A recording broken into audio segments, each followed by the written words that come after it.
Bagaimana jika nasi lemak menjadi makanan rasmi sedunia?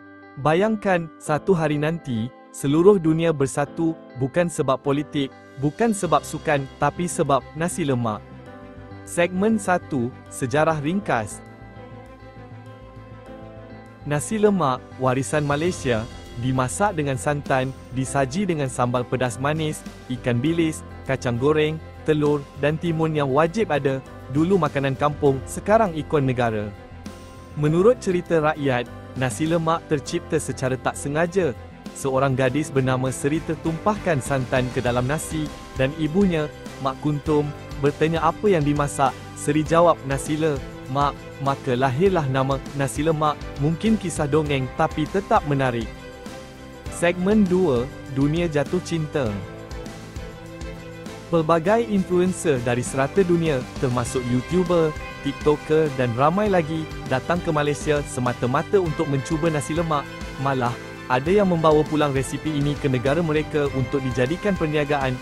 Jom, mari kita lihat berapa harga nasi lemak yang dijual di negara-negara lain.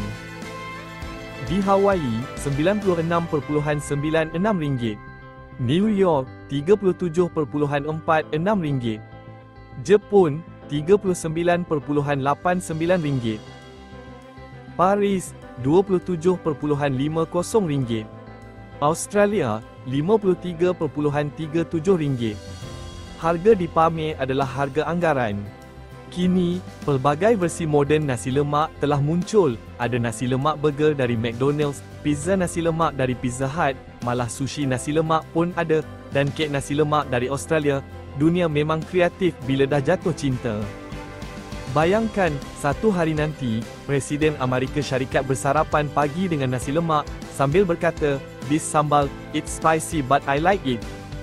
Segmen 3, Penerimaan Global.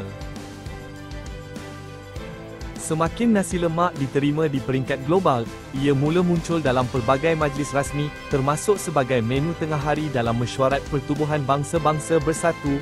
Pelbagai cara penyediaan juga mula diperkenalkan, diajar oleh tukang masak berpengalaman dari pelbagai negara. Namun, satu perkara yang tak boleh dinafikan, nasi lemak original dari Malaysia tetap yang paling sedap. Tiada tandingan, tiada tiruan, hanya satu, asli dari tanah air.